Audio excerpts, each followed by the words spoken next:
And we are live and also guestless at the moment. Oh man, they finally did it. They cottoned on to us and they said, no, I'm not doing that shit anymore. Ryan is running a few minutes late. He will be here, but we will take this opportunity to tell you what's coming up next week. And next week, I'm excited for tonight's interview for a fellow Spacebo 4 contestant. Ryan will be here with us shortly. But next week, we have Creature Creation, which is always fun. And I have Christina Glover, who's been on the show before. Timothy Wolf, half of the Timocracy. Oh, We have Matt from the Beard of Darkness will be on, and we'll get to talk about his shiny new bookshelves that he put up tonight. and Shane Boyce, who will be on, and he seemed honestly surprised and excited to be on Creature Creation. So he clearly has not watched the show before. Just teach him. So that is Monday night. Then it is a week of of people showing up for a second time. Tuesday night we have J.R. White, who was the former MMA fighter. He will be on again because he is launching his next book in the Kit Barker series, which is phenomenal. I've read it. It's 5 stars. And sorry, EL, it might edge out your book for my favorite book of the year. You learn new ways to beat people into a simpering mess. Yeah. And then on Friday, we are going to have Katie Andrews of the Spiffbo 9 finalist fame. And she is coming out with a new series, a series of novellas, no less, not novels. And it is called Yeehaw Dragons. And it is cowboys with 6-shooters riding dragons on the cover, and I just want to know what's going on. So all those people who want to ride a dinosaur through the middle of the street, this is as close as you get. Yes. And so that's all what's coming up here, Mike. What are you working on? I mean, I know, but most people don't.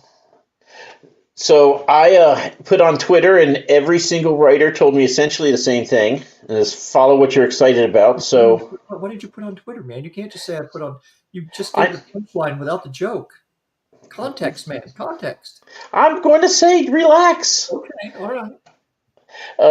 So I put out there, what should I work on? My work in progress or my new book that I think is all exciting. And everyone told me the new book, which is humans go to a space station that is run by 5 different alien species. The 5 alien species are named after the 5 dogs that I've had, and they all have at least one personality quirk of each of my dogs. And it's more humorous than anything else. And that's what I'm working on. How about you, Ro? Yeah, I've been working on a brand new fantasy series, taking a break from the Fanta is not my normal beverage of choice. No, EL, it is not. I bought it on a whim the other day. Maybe I'll try mixing it with some whiskey after. I don't know. I think maple whiskey with Fanta might be kind of gross, but maybe we'll find out. So yeah, a new fantasy series. It may be a standalone book, probably, but it might be one of if I go more than one book with it, it will be one of those that each book will be like the same characters, but it won't be a series. There'll be individual books. So, yeah. Hey, and folks, we're going to bring Ryan out in a minute. So if Ryan's listening to us, give us a thumbs up, Ryan.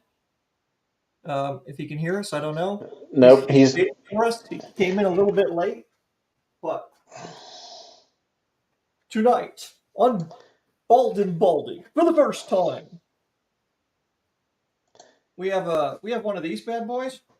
Right now, this is not something we're going to have a lot of because the red is, quite frankly, not our thing of choice. So we have an extra large one of these that we are going to give away, and we will talk about how you can get your name in the hat for that later. Okie doke. Mike, let's bring in Ryan. And Ryan is here. Hello, sir.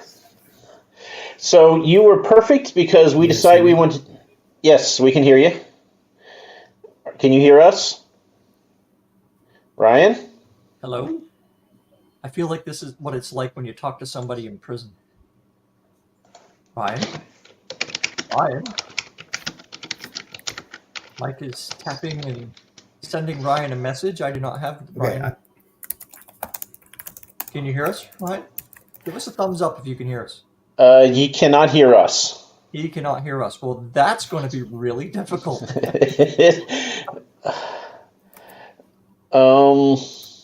Yeah, Okay.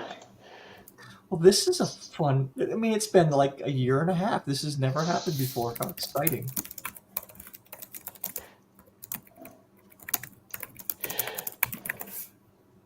If anybody knows Ryan's phone number, you can text him. Ryan is trying to solve the. Oh, he turned off his VPN, and there he went. And for Tim Wolf, who said I canceled all my plans for this, A, that was dumb. And B, we did too. So, you know. And Tim, if you were here just like a minute earlier, you would have heard me singing your praises. So, you know. Let's bring Ryan back in. Can you hear us now, Ryan? Can you hear us? I'm going to go with no. Nope, this is definitely an issue. He needs to go to the settings thing and play with the inputs on there. Sign language. See, the problem is, Dan, that we didn't even know if he can hear us. He hasn't made any indication yet that he can hear us. So, and John 4. I'm sorry, brother. I know we're like, it's the first time, right? We'll get there. Ryan, say something, Ryan. Let's see. Say something. You have to test your microphone, Ryan. This reminds me of an old Steve Martin bit.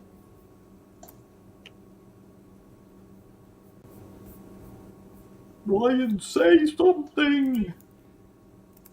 Say something. We're never going to know if we can hear him or not. Until he's a ventriloquist. This is cool. We've never had a ventriloquist before.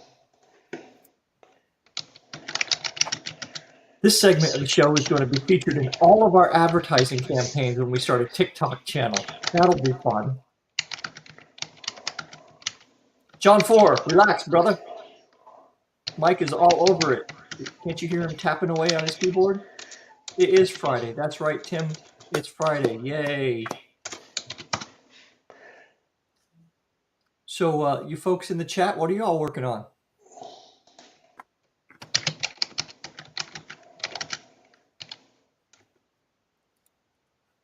Nothing? Okay. Let's see. Okay. A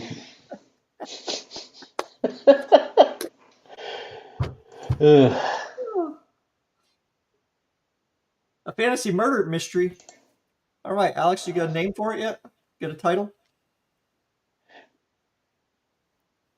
Ryan, can you hear us?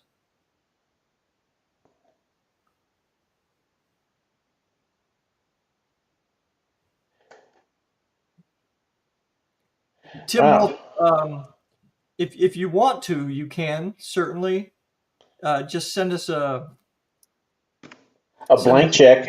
But we're going to be giving one away tonight.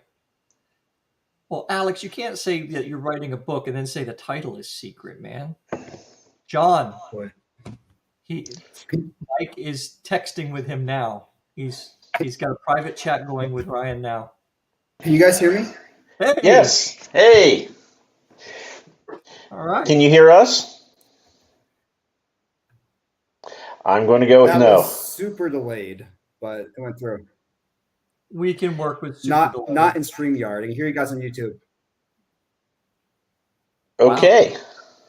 Maybe if you have YouTube open, that's why it's super delayed?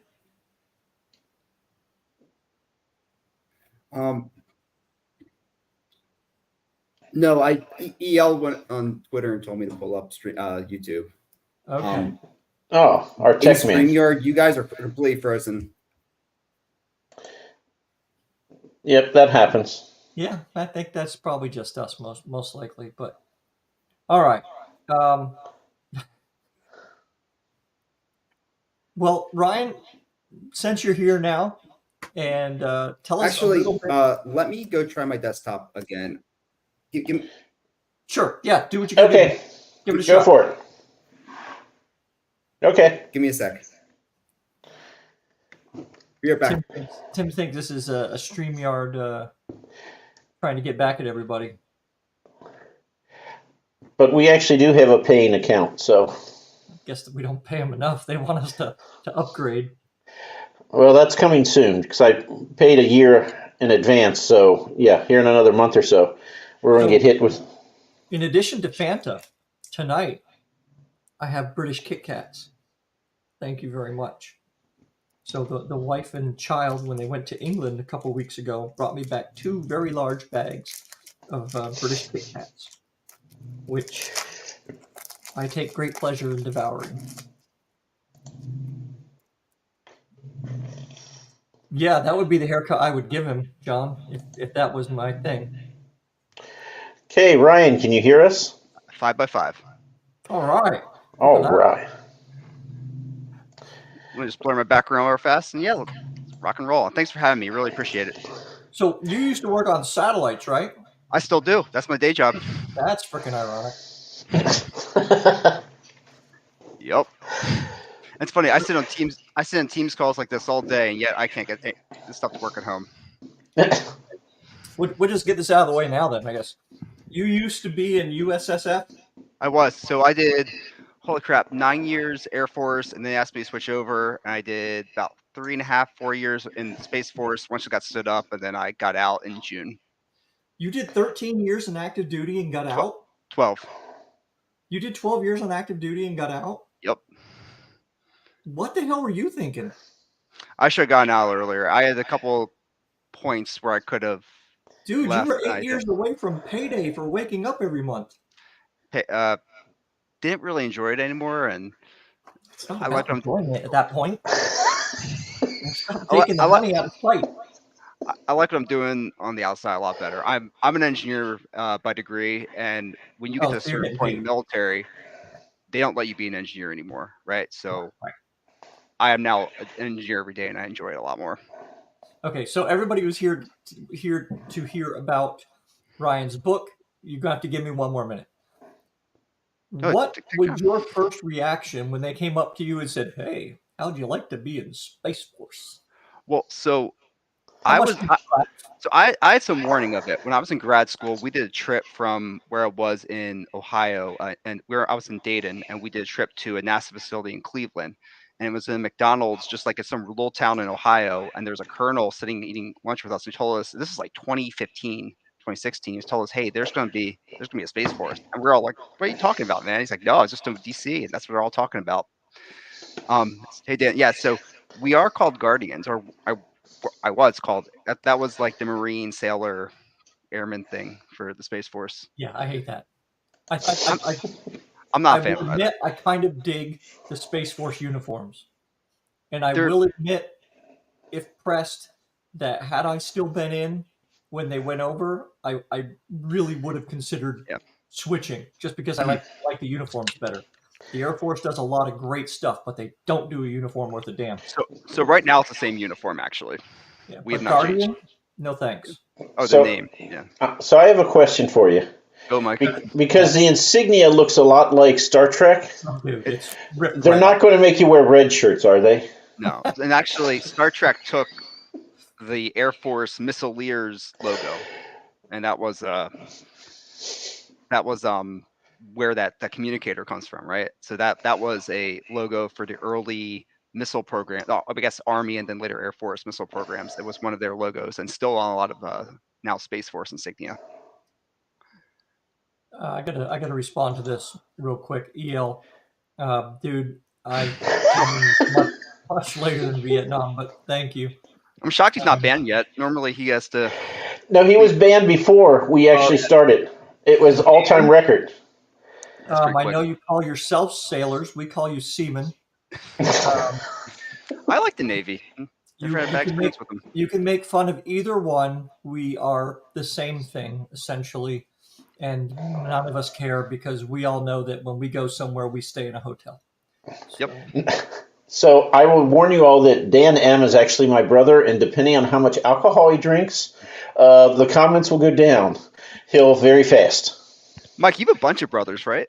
Remember that from one of your other shows. I was a third of four. One of them is deceased, so Danny is the youngest, although he's over 50. So you stop counting birthdays at that point. So Nope. we're really the same age. There we go. If Alex was in charge, red shirts would be what you got. All right. So this book of yours, your debut novel. Oh yeah. So there's a story behind that too. Okay, yeah, bring it. All right. So I've been trying to write the same novel ever since I was in high school. And when I was in high school, I read a lot of like Tom Clancy, Robert Ludlum, that kind of stuff, right? And then got the sci-fi bug, started reading, Clark and Asimov and Frank Herbert, Alistair Reynolds. Before EL yells at us, there's a book. Yeah, I apologize. I don't have anything to show. I'm completely unprepared for this, but it is what it is. I'll take the hit. So I don't know sure how familiar you guys are with Robert Ludlum, but he's deceased for 20 years. He wrote conspiracy thrillers, Cold War era spy novels, conspiracy thrillers. So my idea was I want to write one of those, but I want to set it in space, right? Make it a sci-fi novel. I've also always been fascinated with Atlantis, ancient civilizations. Make it a ancient civilization, ancient conspiracy. Throw in some like Stargate SG-1 type stuff because that was one of my favorite shows growing up. And I kept trying to write this novel and I couldn't do it. I'm like, well, the way I start this novel, it's not how I start now, but it's, hey, there's a bunch of starfighters going on patrol and they just get waxed. They just totally get taken out by a big like ship that comes out of nowhere. And what if I write a book about that ship? And that's what The Martian Incident is. It's if you guys have ever read the book or seen the movie Sphere by Michael Crichton. I've not read that one. I've read most of what he's written, but okay.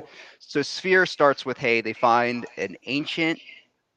Sorry, it's a U.S. ship from the future buried on or that crashed into the Pacific thousands of years ago, and the novel's about this artifact that's on this spaceship. And when I read this as a kid, it was and still is my favorite novel of all time. But I didn't like the third act. I like it more as an adult, but as a kid, I'm like, well, someone needs to come back for the spaceship, right? It's just there on the bottom of the ocean. So the Martian Incident it's set on Mars, not under the Pacific, but it's, hey, you find this advanced starship buried under the surface of Mars, and but my book is what happens when its owners come back for it. And nice. That was the first novel I actually completed, and it was a huge deal for me because I had started and stopped a whole bunch of them. And it is no longer a prequel to my big sci-fi series, which I'm working on right now. It's just it's a standalone. It's a cool story. There's a lot of questions left unanswered. I might write a sequel to it. I might not. I don't have time for that stuff right now. But the UAV that we find in chapter 1 of your book, that's this ship. So it starts with you need a reason for them to be searching under the surface of Mars, right? Oh, okay, gotcha. Right. So it starts with there's a UAV flying around, and you find out later in the novel UAV is looking for the ship under the surface of Mars. But a bunch of American, starfighters of Mars, they're not happy. They're flying over the American space. They shoot the UAV down, and that sets off the whole chain of events that leads to them finding the spaceship under the surface of Mars. It's not perfect. I fully aware of it. It's a first novel. I've done a lot of it. Nobody's first novel is perfect. But and like my mom reads a lot of thriller. She's not really in sci-fi. She reads a lot of like Clive Cussler, James Rollins type novels, and she read it and she complained there was too many characters. And I'm like looking at it, I'm like, yeah, I probably have too many characters. And there's a lot of like J.J. Abrams type mystery boxes in there that I just don't explain. And so there's some flaws to it, but I thought it was awesome. I finished it, and then learning how to edit and revise based on feedback was huge. And I didn't do that until I finished my second novel. I went back and edited the first one. There's reasons we can get into that later, but there's reasons why that was my first novel, not why I was able to why I went back after I finished the second novel, edited the first one. But just being able to finish, right? You read a book and you're like, oh, anyone can do this. It's just words on the page, right? It's just a story. But then you actually try to be like, hey, I'm not just going to write a novel. I'm going to write a novel. I'm going to make it good. Man, that's hard. And realizing how hard it is something. I understand where you're going with that, man. But I think most people look at a book and go, no, just writing a book is hard. Not even making it good. It's just freaking tough to But get Scott, to the end. but That's Rose why got to be good, right? that's why there You are want, so many people who have a half-finished novel yep. in their Oh, desk, right? I got a lot of those too, but that's a separate Yeah. discussion. Ideas is not the issue, Yeah. right? Oh, That's trust not me, the problem. I got a long list this long. Plenty of ideas. I listened to your guys' episode with Ryan Skeffington, who's a writing friend of mine, and he Yeah. mentioned me and my spreadsheet of ideas, and yeah, I've got that, and I've got books outlined and so many ideas. I just don't have a whole lot of time to write as much time as I would like to write them. It takes me a while to get the words out and then get feedback and be able to edit it and make it into something good. But you have a spreadsheet, so you're Mike's friend. Yeah. Got a lot of spreadsheets, man. That's all I'll do. That's if you get it. So there's a meme where if you do enough, like you take all this math in college and grad school and whatnot, and then you get into the real world and it's just everything's Excel. And we do a lot of engineering in Excel. I didn't take any math in college. So Ryan. Than me.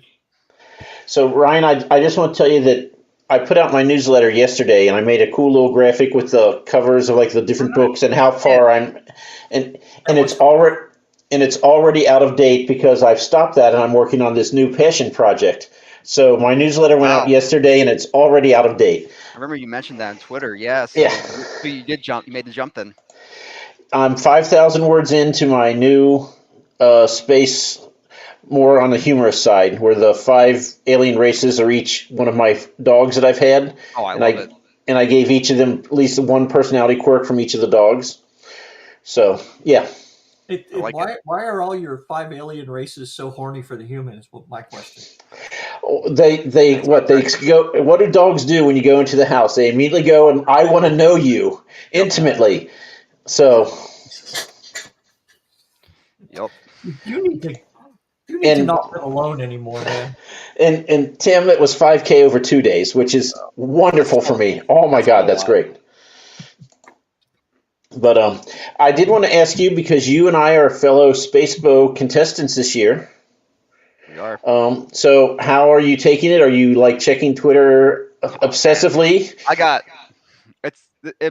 got no expectations. It's one of those, like, it'd be nice if it happened, but it is what it is, right?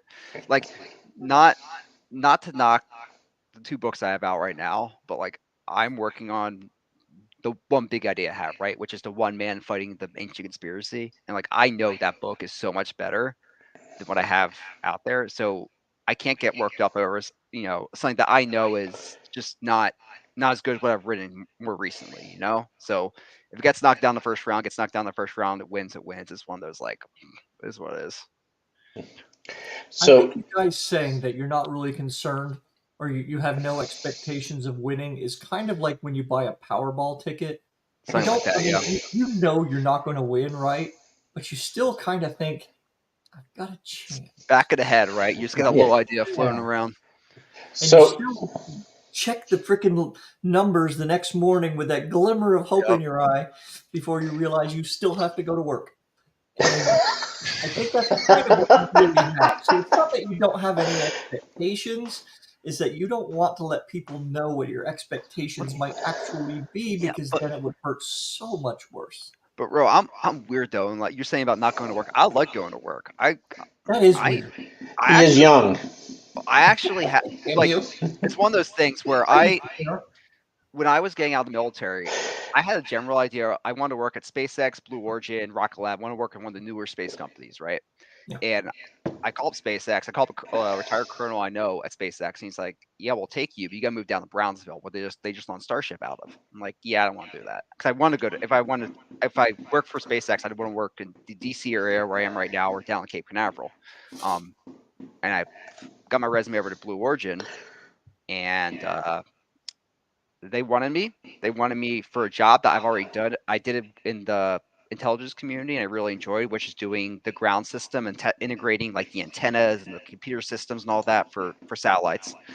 And I could stay in DC area, so that's where I'm with at Blue Origin right now, which is Jeff Bezos' space company, and I really enjoy it. Like, I legit enjoy going into work. I'm on a really good team. I have a really good boss. Like, it's one of those, like, it was a perfect situation. So really, you are the completion of the circle, right? So you're an independent author Mhm.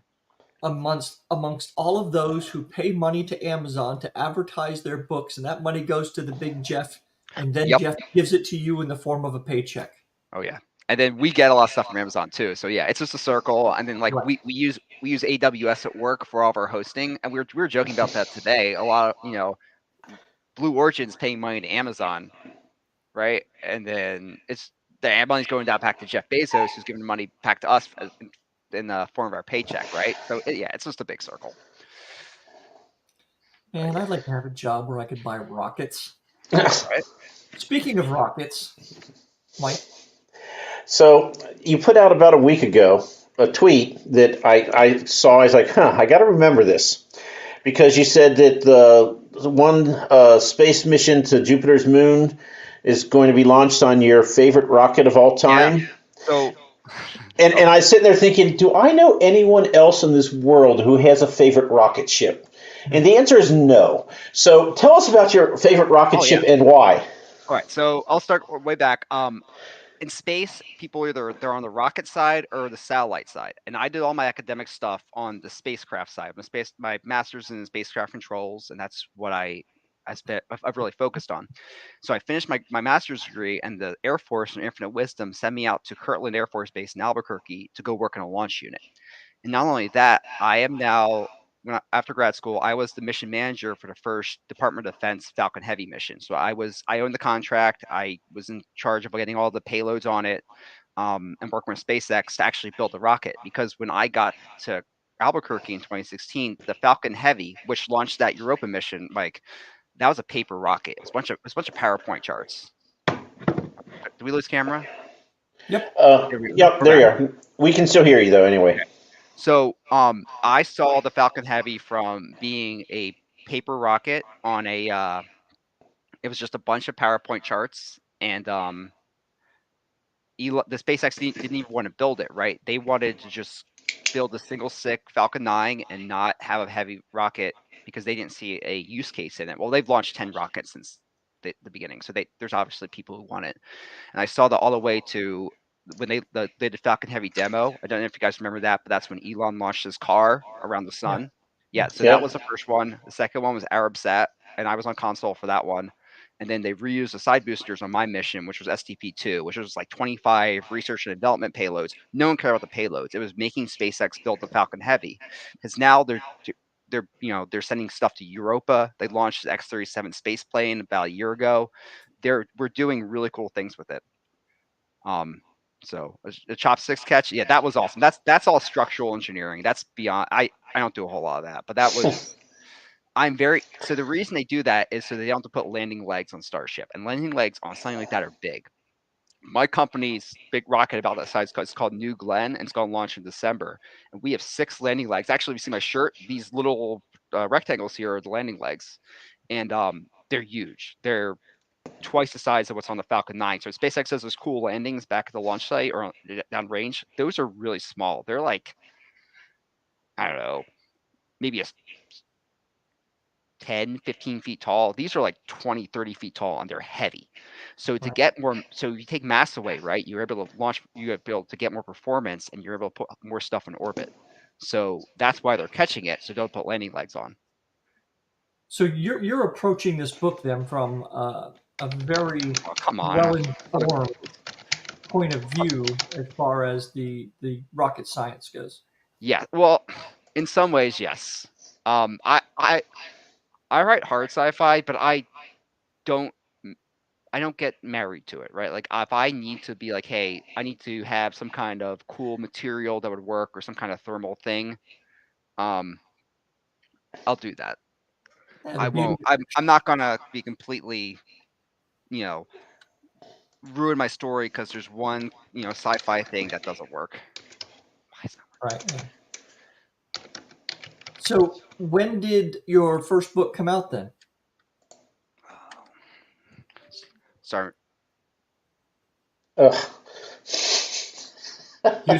Houston, we have a problem. We've lost contact. We'll just give it a second. There's a little delay. as he goes around the dark side. Well, that was all staged anyway. It didn't really happen. That's right. Oh, the hell. All right. So anybody wants to be in on this T-shirt thing, just put yes in the chat. Just write yes, and there we know about how many of you there are. So hopefully there'll be more than one or two of you that would like a shirt, and we will pick one of you and send it to you. So I think Tim wants the shirt. I'm not sure. Yeah, there's more than Tim in the chat. That's true. All right, so wow, So- this really is like a space launch thing, isn't it? This is like kind of perfect, almost like we planned it. Maybe Mike and I are just that clever, where we planned this whole thing. Can you guys hear me again? Nobody believes that. Yeah, we can hear you. Well, we could. I'm just gonna. So, Ryan, do you keep taking yourself out, or is that the program doing lovely things? It's part of it's the program. My webcam's having some kind of malfunction, so we'll try that again in about 5-10 minutes or so. I'm just gonna let it sit. This is the kind of thing where I sit there and I generally go, we have shit on Mars that sends us back high resolution imagery, and we can't figure this out. Well, this is Brian Patrick can't figure things out because, in theory, I actually think this might be a DoD issued webcam. I just never gave back. Oh, So yeah, that would explain a lot. If I'm looking at, and thank you, Dan. I will not. I should be able to stay on for a bit as long as I don't plug. Sounds like if I don't plug the webcam in, the audio works. yeah, we all know what you look like now. Yeah. It's not a pretty sight. Everybody's saying, why can't Mike and Rose cameras go out? Yeah. So sorry. So going back to your question, my first book came out in December. So I have a process. I have all my books have to clear a Pentagon security review. I was wondering about that. Yeah. Yep. Yeah. So everyone who's ever had a clearance. So Ro, have you ever had security clearance? Yeah, I have. In theory, every book you do, regardless of what genre, should go through Pentagon Pre-Publication Office. Now, in practice, unless you've been SCI or higher, they don't really care. No, I didn't even have a TS. So yeah. So and I'm writing about wizards and shit. So yep, I know. So my first book, I sent in. So I actually finished my second book, and this was talking about my second book called Lag Delay, and we can talk about that too because that's not sci-fi or fantasy, but it's the sequel's going to touch on that stuff. But Lag Delay is about a thriller set in the modern space industry, and I wrote it very much realistic to things that happen. So when I sent that to the Pentagon, it took over a year, and they wanted a lot. They wanted quite a few changes made, not because I deliberately did anything wrong, but because they didn't like how close I was to some things, and I can fill in the blanks of why things were changed. Sure. Yeah. The Martian But incident it was all real stuff, right? It wasn't like nitpicky dumb shit, right? I mean, okay. Well, so they wanted to change was for everyone else, all the other changes I get, but there was one. Are you guys familiar with TDRS, which is NASA's satellites? They're like communication satellites in orbit. You guys ever heard of those? They're at, if you guys are up to Aerospace Museum up by me, they have a big model over the space shuttle. So they're just, it's TDRS. It's unclassified communication satellites that NASA uses to talk to, stuff that goes to Venus or Mars or Europa or whatever. And they wanted me to take all references to TDRS out of it. And I didn't understand that one, but they made me, it was like, every single time I mentioned it, it was like, no, you need to take that out. So that one didn't make any sense. But so go ahead. Stuff now though, you send them links to like, okay, here's where I can find it on. It's in the open. No. So I send them a PDF, and they send it back and be like, you need to make these changes, or you want to publish. So you just rename it. Yeah, pretty much. And So they have suggested things to change things too, and I mean, I sometimes use it, sometimes don't. Yeah. They just don't want me getting too close or inadvertently saying something that I'm not aware of, and I use it. Yeah, right, it's right. Well, I mean, I can see with that. I mean, working it would be like if somebody worked in DARPA, right? yeah. Really want to review what those people were writing about, just in case stuff that Well, they don't think is any big deal actually is a big deal. So there's a book. It's a nonfiction book called The Wizards of Langley. It came out 20 years ago, and that book cost my old organization, the NRO, about $10 billion in things that were revealed that should not have been revealed.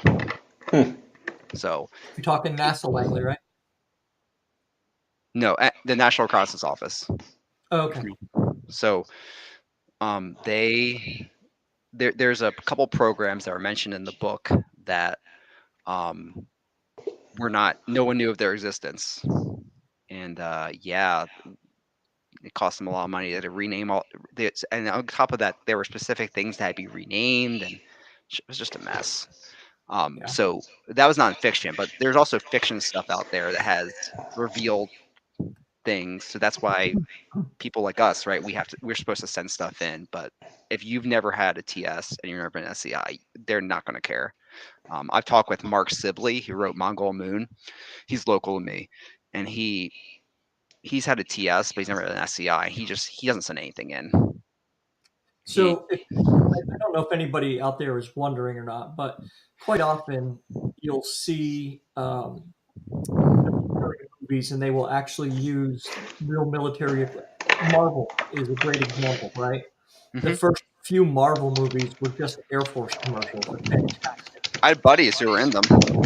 Yeah, so I mean, they have to work with DoD, and Correct. I used to be a public affairs officer, so we would work, not me specifically, but we would work with those guys to do things like that. And we had a chief of Air Force public affairs once upon a time when we never did anything, because Top Gun in the 80s was originally supposed to be an Air Force movie. Air Force. But the Air Force didn't want to do it. And the Navy's like, sure, why not?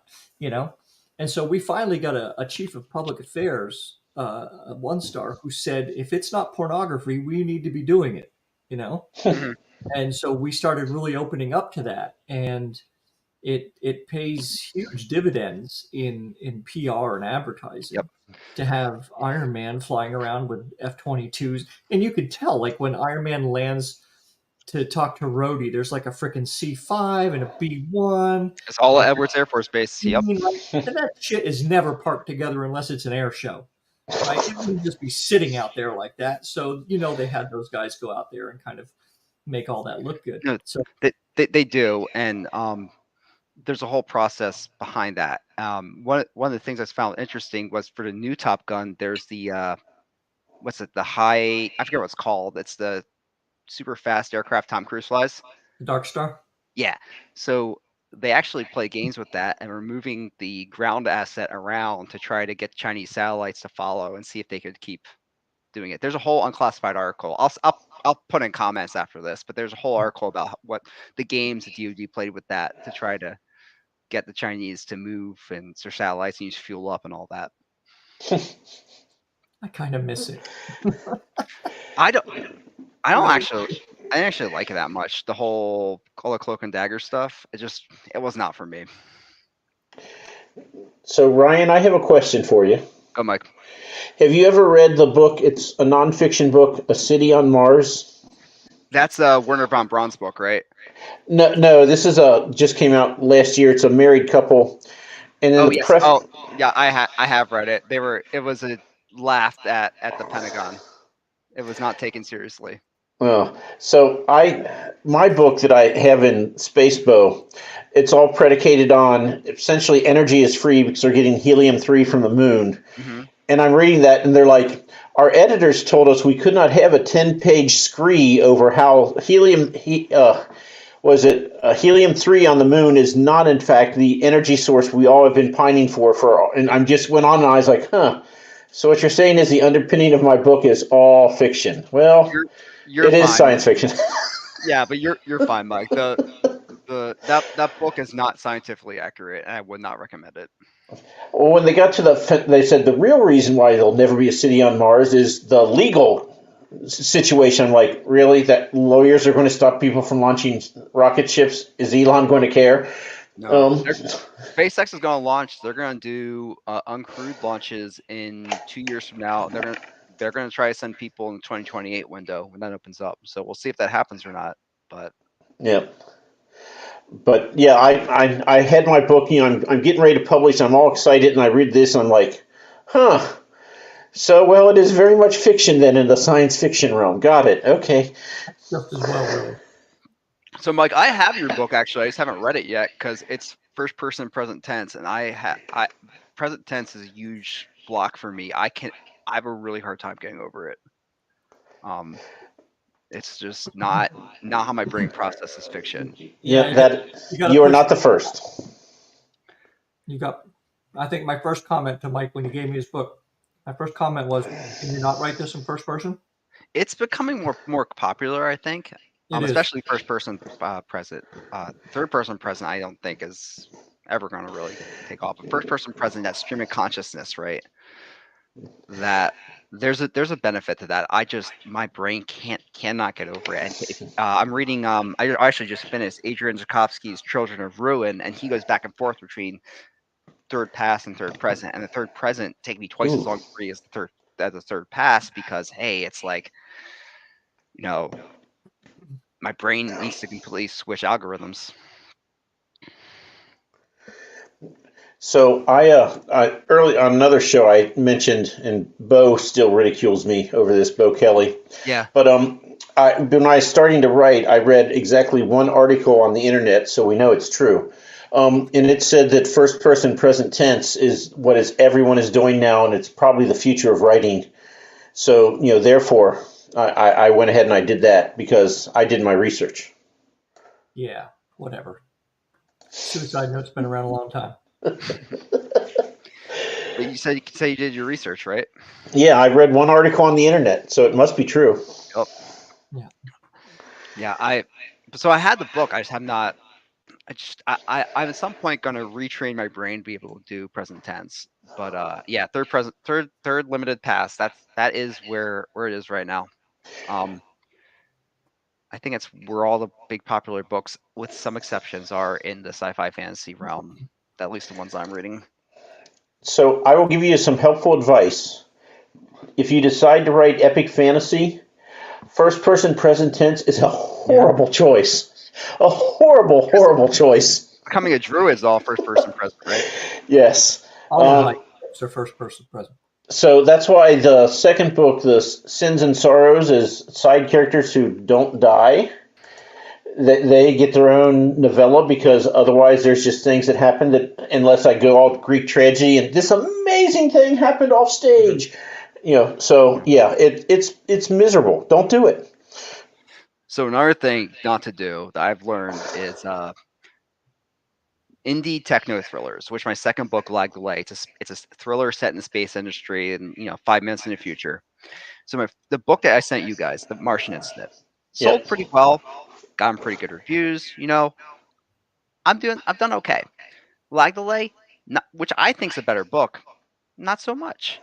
And I don't think it's the book itself. I think it's just there's this ecosystem, right, for indie sci-fi and fantasy, because people want what indie sci-fi and fantasy writers are writing. And there's readers out there, and there's reviewers, and there's review sites, all this stuff. But indie techno thrillers, and I should have thought of this before I wrote the book. There's A.G. Riddle. If you guys have ever heard of him, he's probably the only one that's really successful. And then a whole bunch of people who aren't doing all that great. And my book is there's some speculative aspects, but they're kind of off screen, and you have to actually think about them. Oh, shoot. I think that's why it just hasn't worked well, because there's not the people who read techno thrillers, reading Douglas Preston like a child, or reading Cussler, reading um James Rollins, Jeremy Robinson. They're not reading some random dude on Amazon who wrote a book. So, um, the sequel touches sci-fi. There's definitely some more speculative elements. So I think I can keep it in a sci-fi. I've read some of the other self-published sci-fi books in the competition this year, and the sequel will probably be more sci-fi than a lot of them. But still, it's like I should have done the research before I wrote the book. But sometimes you got to write the book, right? You got the idea, and you got to make it happen. Yep. This is what I imagine it would be like talking to someone on a spaceship who is getting further away from Earth and communications get garbled, and you're like half syllables, blah blah blah. Ryan, have you seen The Martian, the movie? I have. I have read the book as well. Okay, so watching the movie, how many times did you just go, "Oh, that's bullshit"? Actually, not that many. It's actually they thought through a lot of stuff. The one that was kind of what I call bullshit was where they're like, oh, we don't have any. If he were to get, it's we don't have anything to set. There's always stuff, right? There's always things out that are just sitting in a high bay somewhere in a climate controlled environment, just waiting to be launched.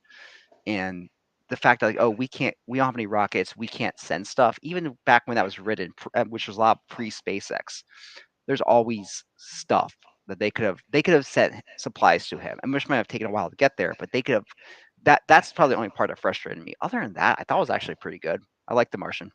You got to create the tension some way, and if you've got the stuff there, then a lot of your tension kind of dissipates. It doesn't have to grow potatoes or anything, right? Yeah. Yeah. What was it? So Andy Weir, I liked The Martian. I did not like Artemis. A lot of really bad science in Artemis, but Project Hail Mary is very good. So, which did you like better, Project Hail Mary or The Martian? Honestly, probably The Martian. Because I have not read Project Hail Mary. Same as you. I love The Martian. I didn't care for Artemis. Project Hail Mary is very good, and actually, people say it's better than The Martian. I prefer The Martian. I like the hard science better. Okay. But it's really difficult to judge what the hell people like, right? Because before coming onto this, my wife turned on a TV show and said it was I guess the BBC did something called Rivals. Okay. And it's Rivals. It's like, yeah, it's from the Jilly Cooper book in the 1980s. It's like, oh, for fuck's sakes, really? Oh my God. Is that where we are now? But the cast was really good. I watched it for David Tennant alone. It was okay. I do like David Tennant. And Jilly Cooper, if you've never heard her name before, go look it up. She sold a gajillion books in the 80s that were all of before there was 50 Shades of Grey, there was Jilly Cooper. Right? Oh, wow. It was just like big romance stuff. But yeah, so they're going back and to that well again, 40-year-old books. So there's hope for all of us 40 years from now. Yep. When we're freaking dead. Okay. Oh, good. My nephews will be so happy. Yeah. That'll make up for on how unhappy they'll be when you give them the keys to your stuff in your will.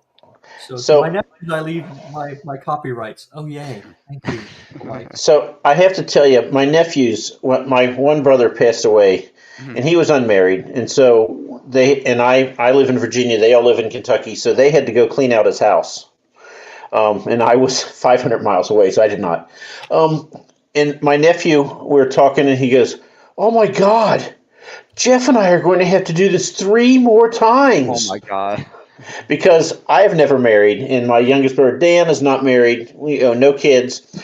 And then the oldest one, who is actually a doctor, a medical doctor, he turns to me and goes, "Uncle Mike, if you feel chest pain, don't call 911. Get a lighter and set your house on fire. We'll take the insurance money." I love it. He is and the other nephew is a lawyer. What chance do I have if the doctor is telling me this? Oh, man. So, yeah. That's what I'm looking forward to. And I mean, I've looked at them like, well, you got a science degree, so you get my fossil collection. And they're like, no one wants a fossil collection. Is that why you keep a little 2-gallon can of gas in your house by the door? So West keeps a bucket of water in her house. Why the hell would she keep a bucket of water in her house if it makes her freaking melt? This is my revenge on my nephews. Is I have a collection of Roman coins. He's like, so you have coins that you can't actually spend. I'm like, exactly, and they're yours. This is my revenge on my nephews. So Buy some Beanie Babies for them. yes. You guys ever seen? I think it's a video of the divorcing couple splitting up their Beanie Baby collection. No, but I think I have to now. Yeah, I think it's on YouTube. It's worth watching, just for entertainment value alone. Ugh. Beanie Babies, man, oh man. I wonder what else I can collect just to really make their lives miserable once I'm gone. Something hard to get rid of. Oh, and this is my brother. Ugh. Yeah. So, but anyway, for lag delay, my plan is, it's everyone who's read it says it's a great book. I just can't get people to read it. So that's a me issue, right? It's obviously the cover blurb.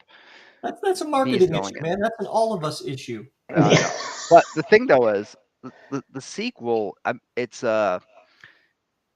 making it a little different, right? So the first book. It's a female aerospace engineer out of Los Angeles. She's working on this NASA mission to Venus, and things start going wrong. And then people die, and she has to go on a run, and they end up at Cape Canaveral. All kinds of little tidbits from my Air Force Space Force career thrown in there.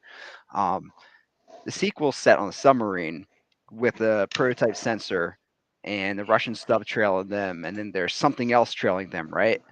And something else might not be a submarine or even human. So I think I've got a good hook. The plot's gonna be pretty cool.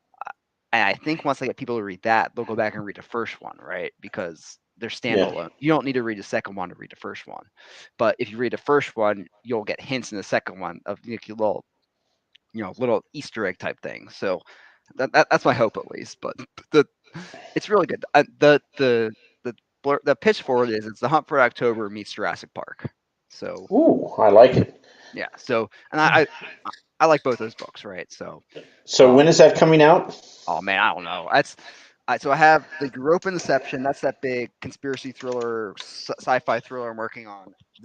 I'm editing that right now. It's out with all my beta readers. I'm hoping to edit that and get it out next year, and then probably late next year, the year after, I would do this other book, which is called Crush Depth, which literally undersea dinosaurs that attack submarines.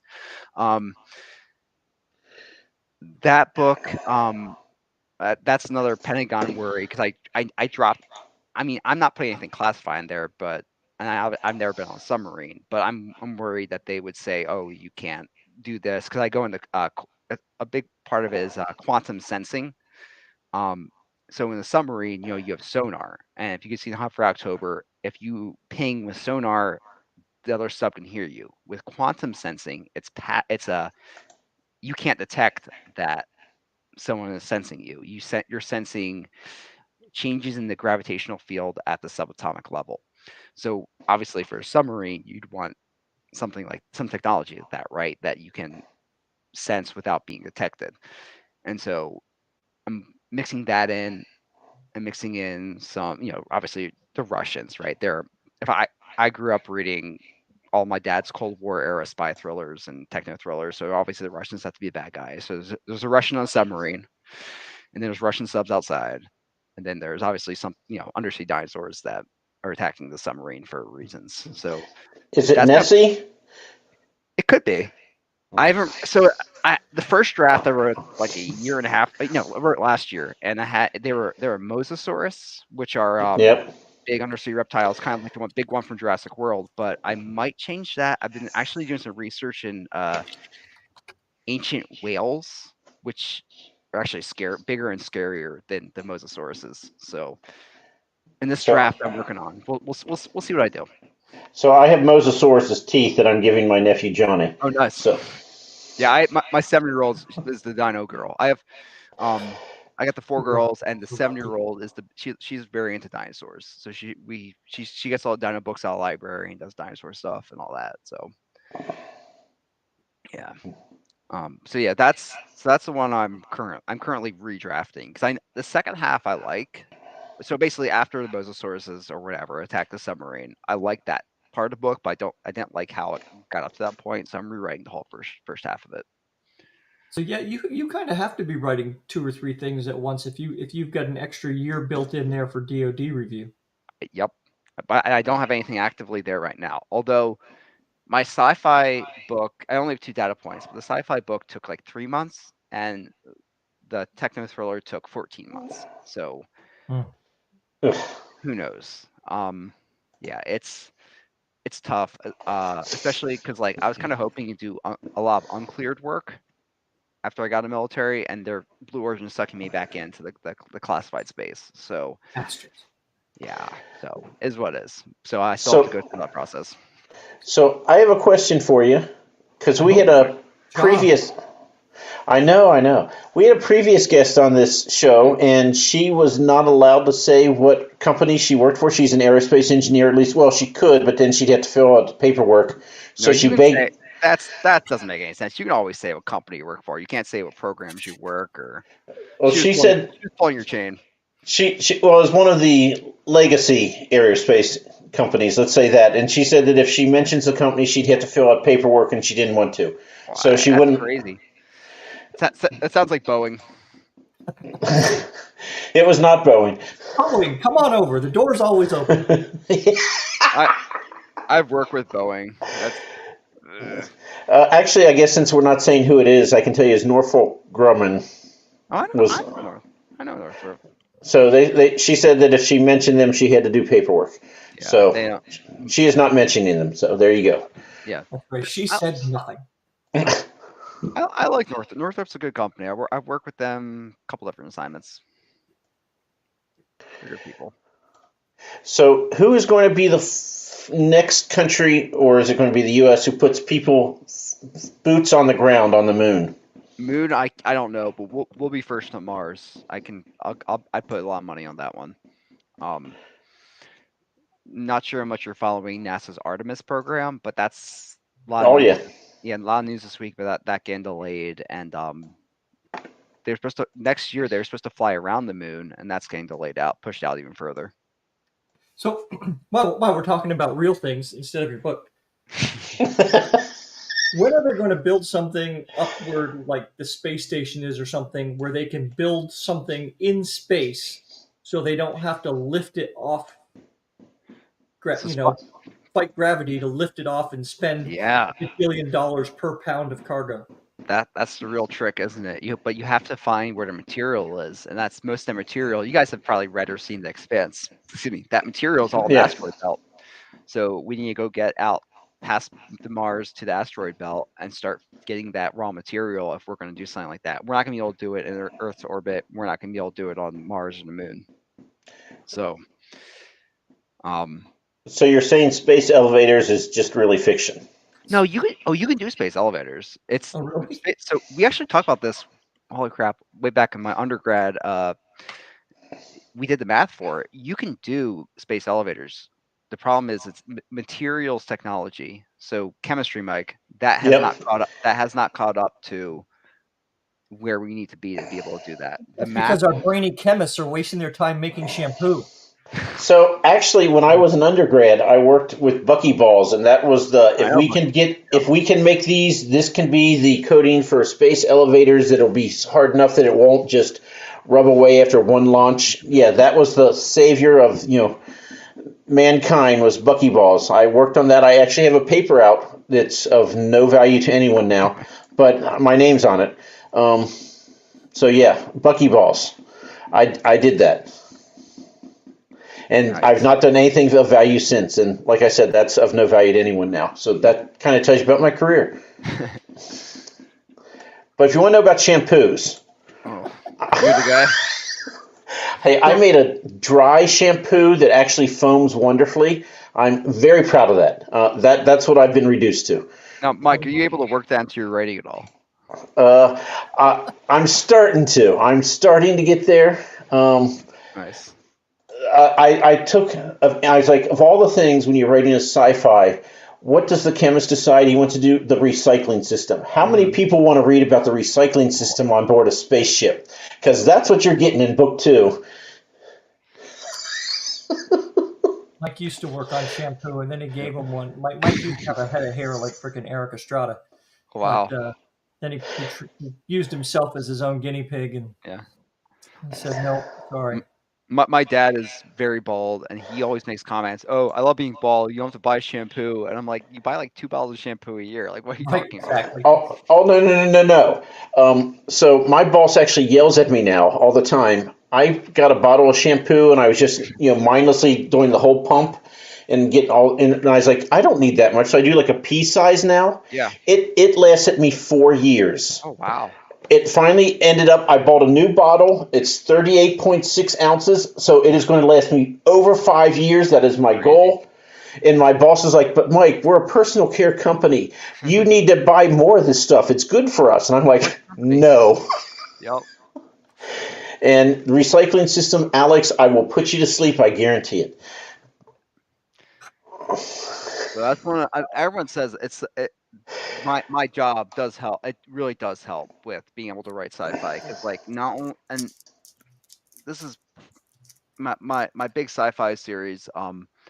It starts out very small scale, right? It's a character story. It's very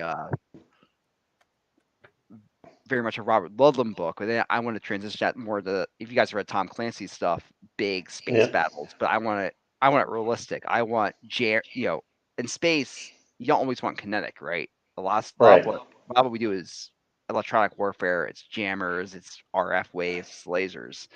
Have a lot of that, and I mean like. I've been in those worlds, man. I'm not going to get classified on it, but I'm going to put. I mean, I think we're talking right now about with F-35 and some of the follow-ons to that. You can have a radar, and what's a radar, right? You transmit RF, you receive RF. Well, if you're a really strong transmitter, you can transmit things with someone else's antenna who doesn't want something transmitted there. And if you can get access to their antenna, you can do a lot of things because that's an attack. If you go into the cybersecurity side, that's an attack surface. That's a way into their computer systems. So you can do the math on that. I want to write space battles like that, right? Where you have people doing the electronic warfare, the cyber warfare, in addition to doing kinetic stuff like missiles and lasers, like we all love. Yeah, when you So think about it, kinetic warfare in space doesn't make a lot of sense because when you blow something up, all you've done is create 30,000 pieces of stuff that can rip through whatever depends on you what got. orbit you're in, Ro. Because What's that? what if you're really close and you have a giant robot arm and you can go, smash their sensor and create two or three pieces of debris. So Yeah, if you can do that, right? But I'm saying you don't want to shoot a missile at something and have it no. explode into like a Oh yeah. gajillion pieces. If you guys ever want to go on Wikipedia, look up Burnt Frost. It's a missile test we did in, I think, 2008, and the high side stuff's even cooler. But even just on Wikipedia, like the Chinese did an anti-satellite test, we did an anti-satellite test, all kinds of debris clouds that we've had to track these clouds for like 20 years, almost 20 years now. Especially in low orbits, you do not want to go kinetic. So there's other ways that we found, the Russians and the Chinese have found to take out satellites without going, launching the SM-3 or whatever. But yeah, So you send nuclear missiles at them, right? Oh, so that break out the actually, was it Starfish Prime? They did that in I think the late 50s, early 60s. They launched nukes into space and they exploded them and they created electronic magnetic pulses that took out some of the early satellites that were up there. A lot of stuff is behind classified doors, but like if you were to do that at the right altitude above the U.S., you could do a lot of damage, especially with things like transformers or power lines and things like that. Sleep well, everybody, tonight. Oh man, so it's like it was a running joke at the Pentagon. We had a job where it was like a major lieutenant colonel job when I was there, and it was interfacing with a whole bunch of the special program networks and trying to link them together. And three people while I was there were in that job, and all three people dropped their retirement paperwork as soon as they got read into all the programs because it's so depressing what's behind some of these doors that just like people that these Space Force lieutenant colonels and majors just could not handle it. It makes me happy. Yeah, It makes me happy knowing there's shit we don't know about. there's so much stuff. So there's a big article about the X-37 doing aero braking. I don't know if you guys saw that. It was I obviously follow the space news stuff because that's my job, but they never talk about the X-37. That's the unmanned space plane that they have flying around. Yeah. And they put out a press release saying that they were going to use its wings to do aero braking and change its orbit. And like, I thought it was cool because they never talk about X-37. And No, it's they been up there actually for a long time, right? That thing's been uh, flying there's on for about 5 years, right? there's a couple up there right now. Yeah. And not to be like, oh, I know what you guys know. I know some of what it's doing. Because I had a talk with them when I was doing classified stuff. I had talked to people that ran that program. I was doing classified stuff, but the air braking thing's really cool. And I actually changed my novel that I was just about to send out to beta readers to include that because like when you're flying satellites in low Earth or a lower orbit, there's atmosphere up there in space. You have to deal with that. You have to continually be changing your orbit so that your satellite doesn't come down and get burned up in the atmosphere. And being able to use that little bit of atmosphere to change your orbit, that's huge. It's like I don't know. I think it's cool. That's the type of stuff I get. Well, I mean, the only other way to do it is to use fuel, right?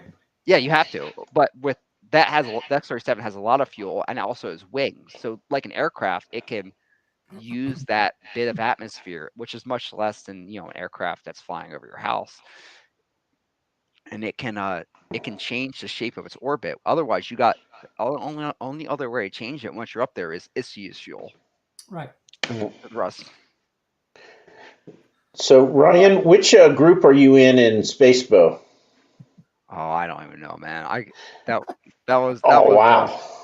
Yeah, I looked. I'm just hoping to get some reviews out of it because that's the big thing, right? It's social proof. Only time that I don't pay for ads or anything. I don't have a series yet. I don't have that kind of. I don't have the type of thing that would make ads make sense for me right now. But when I post pictures of my reviews or like how many reviews I have, my sales always just pop right up, right? And it's that social proof. It's hey, other people enjoyed this book, I might enjoy it too. So I'm like right now, I'm not about sales. If someone like DMs me or emails me, hey, can I read your book? I'll just give you a review. I'll send you EPUB, man. I just want people to read my stuff, but that might change in the future. But like right now, it's all about getting those reviews, getting that social proof, getting be like, hey, I'm not some guy just I'm not the 1,000 monkeys hammering away at the keyboard trying to produce Shakespeare. I'm actually producing decent books that people want to read. Yeah. So I'm just hoping. So Mike, that's long answer to your question. I'm just hoping to get some reviews out of it because the more reviews out there, the better. So I was in Spifbo last year. Okay. And fancy one? Yeah. And the group I was in, Fantasy Faction, they said, we're going to do the first batch of cuts or people who had audiobooks. We listened to them. That does not mean these were the worst of the worst, whatever. Yeah. But the first 5 cuts, I was in it, and they did it alphabetically. And Becoming a Druid was the first book. So I'm looking there like, okay, there's been no cuts. Who's going to get cut from our group? And then I pull up the email. I'm like, I'm the first one cut from our group. So that's what I'm trying to avoid this year. Yeah, just don't be the first one cut, right? Right. Then it's an improvement. So that's all I want. Run faster than your friend is running from the bear, not necessarily. There you go. Exactly. There's some big heavy hitters in there, at least on social media. People with huge social media presences in all the groups, and some of us are just little old us trying to sell books and get people to read our stuff. I'm doing my very, very best. The one woman in my group she's like, here are the 9 books I'm going to read to see if they're any good and make the quarterfinals or not. And my book is in her group. And she posted her first review. She goes, this was the shortest book, and so this is the one I did first. And then I looked at the list, and mine is the next up. I'm like, oh my God, is she reading mine right now? And I'm like, you know what? It doesn't matter. Yep. Don't freak out. Go talk to Ryan tonight. Don't worry about it. And yeah, as much as I told myself it doesn't matter, it does. I'm still like, okay, she's reading my book now. Can I send her some money? Um, that's like, no, probably not enough to change your opinion. So okay, never mind. Yeah, but getting reviews, I think, is the most important thing for early career Yeah, authors. It's much more than sales. It's much more than, hey, how many followers you have on Twitter, Instagram, or TikTok, or whatever. It's about getting those getting reviews, getting people to read your stuff, getting to be like, hey, this is not some AI produced crap. It's actually, this is a good book that yeah, I would want to read. And that's what I push for right now, is getting reviews up on Amazon and Goodreads, and getting those there and being like, hey, it's not terrible. yeah. I've had two different authors tell me now that it's like, yeah, you can think about quitting your day job, assuming your spouse has a good job with good health care, when you have 10 books. So I'm like, until you're at 10 books, don't even worry about it. Yeah. Even then, Well, you still have to worry Yeah, about it. I make enough of the day job that I would never. It would take a lot more than 10 books for me to be yeah. able to make that up. But Well, you're young and you like your job too, so right, yeah, and that's the other thing. So we have free coffee and soda and snacks to office, and Oh, we have a decent gym at our base on the basement level. We're in Reston, Virginia. I'm not sure. I know, Mike, you're a Virginia guy. I don't know if Ro is, but Yep. oh yeah. yeah. So I'm right by the Reston Town Center Metro. So I only like a 20-minute commute. I just gotta get around the airport. Um, I have free soda, free coffee, free snacks, and there's a gym in the basement. And like, I don't mind going. Like, a lot of people complain about going to office. I don't mind it, and I like my job. So it's like not. I don't dread, like, when I was at the Pentagon. I only went in like 3 or 4 times a week, and like I hated it. I hated the drive. I hated being there. I had one office actually at the Pentagon. I had another one in the satellite office down in Crystal City, right by Reagan National Airport.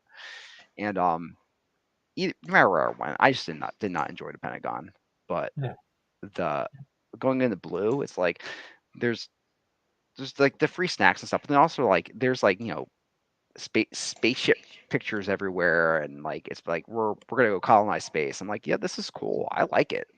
This is what I want to do. I'd rather do this than you know not have to deal with the Pentagon or deal with some of the classified stuff, which I could also get into because I had the TS and all that. I'm like, I'd rather just go make science fiction real, right? Go work. And Blue's vision is like, Jeff wants, I think it's 1 million people by end of in a few decades, 1 million people living and working in space, whether that's the moon or like space stations or Mars or whatever. He doesn't care. It's just like he wants people living and working in space. I'm like, yeah, that's cool. That's what I want. That's why I get out of bed in the morning. You know. So And plus, the Pentagon is where hopes and dreams and aspirations go to die. So when I rolled in, I got the welcome packet, and then there was a lieutenant colonel with me, and he slid me a map, and it was of all the bathrooms of the Pentagon, which it's okay to go cry in. It's the cry bathrooms, and I'm just like, what kind of place is this? It's awful. It's like no one's smiling, no one's happy. It's not a happy place. Well, what were you, a captain, major? A major. Yeah, a major in the Pentagon, dude. That's There's like you're an airborne. yeah. Yeah, it was not fun. And that's like the other thing about getting out was like I knew I was going to go to Los Angeles next. That's the big Space Force hub of acquisition. That's not DC. And I don't want. I've been to Los Angeles 30 times, right? And I don't mind it. It's not. I think it gets a bad rap a lot of time, but I definitely think that I would not want to live out there. All right. So, what is your website? Do you have one? I do. It's RyanMPatrickAuthor.com. Ryan I, M. I can drop it in Patrick comments if you want. I know it's a author.com. lot. Hopefully this is it. That's it. Yeah. And I do like 4 blog posts a month. I do like a beginning of month. I do like a some kind of space engineering thing for writers. Like, hey, this is so you can write communications better. So you can write like your GPS is better. and then I do like some kind of writing thing for either my past or like, hey, this is how I do something. Try to help people out, and then I do like end of month posts. So I do blogs, and then I post stuff like interviews and all my books and stuff. Like, there's a lot of stuff there, but yeah, I try to keep it live and not dead. You know, some people have their writing website and they never update it. I try to keep stuff alive on it. Yeah, keeping a blog site updated sounds really easy, but when you start adding that into everything else, it becomes one of those things that very quickly gets forgotten about. And yeah, it's the bottom of the priority list, right? oh, absolutely. So the other thing is totally forgot to say this. So I made the Martian incident 99 cents this weekend. Oh yeah. Totally forgot about that. Yeah, we should probably mention that. Not getting this thing working in the beginning totally threw me off, and I apologize. My webcam not working again. I apologize. Things technology, right? It fits the brand of the show, though, so it's okay. You guys are great. So I don't know if you guys notice. I don't never generally jump on all the BookTube stuff. This is what I listen to in my commute. I ran out of writing excuses, which is Sanderson's podcast. I ran out of episodes of that, and I ran out of Six Figure Authors, which is indie author podcast, and I got into BookTube about the same time. So again, Ryan Steffensen is a friend of mine. When he started going on, that's when I started. This has been last year. That's when I started listening, and this is now my commute as I listen to you guys and Beard of Darkness and Bibliotheory and Case Hidden Shelf and all that. I just put one on. I listen about half in the morning, about half in the afternoon. That's my commute now. So I'm trying to imagine people listening to us driving somewhere. it's incredibly entertaining. I'll leave it at that. No, I listened to Mike do Creature Creation on a drive back from DC, so I guess it was. I'm yelling at my radio. No, don't do that.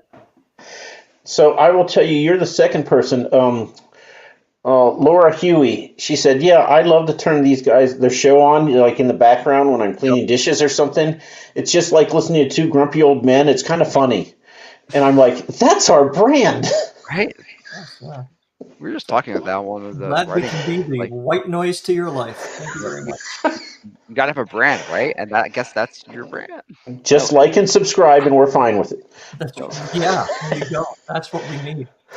I'm going to start a big campaign soon to get Mike up to 500 because I want to see him get his head full of needles. Have you seen that picture, Ryan? Not. Okay, I'm going to pull it up yet again. This is the tattoo I said I would get if we get to 500 subscribers by the end of the year. Oh, Mike, it could happen. We need to get like more than 2 a day for that to happen. Pretty grim.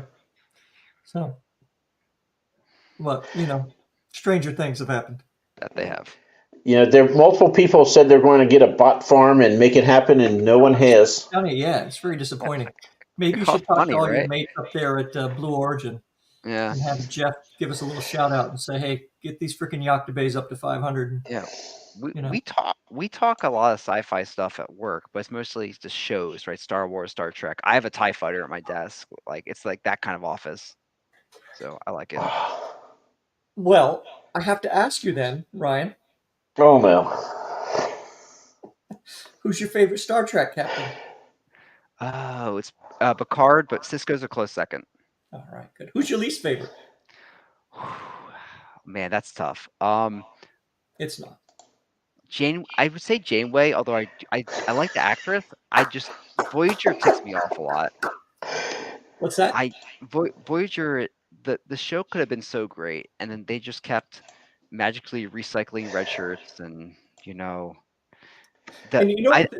the weird thing is in Mike's new book, he has an officer on a ship named Katie Janeway. Yeah, I want to know. I'm going to ask you if you noticed that. Of course, I noticed that. I commented on it when I sent it back to you, Dick. Should have been Columbo, because she was a female Columbo before she was Janeway. I think you used Columbo too, didn't you? I did not, but I will now. The other day, or was that your book, Ryan? Where you used Columbo? I don't think it was me. Could have been. Somebody in something I read very recently used Columbo, and I thought that's a really dated reference. But I love Star Trek. Like that's my dad had me when we were kids. We watched a lot of like Star Trek and Babylon 5, and then Babylon 5. I love Babylon 5. So in the Philly area, which where I'm from, we watch football all fall at 1 o'clock. That's when Eagles were on, right? And then as soon as the Eagles season was over, we didn't have Showtime, so the syndicated SG1 was on at the 1 o'clock slot. So as soon as the football season was over, we would watch Stargate at 1 o'clock with my dad every Sunday. It was great. I'm a huge Stargate guy. So that those shows are, I mean, probably this part of why I chose, because I got into West Point and Annapolis, but I chose to go to Air Force Academy. But Stargate SG1 is the Air Force saving the galaxy every single week. I think that was at least a little As we bit do. of what. Yes. Oh yeah.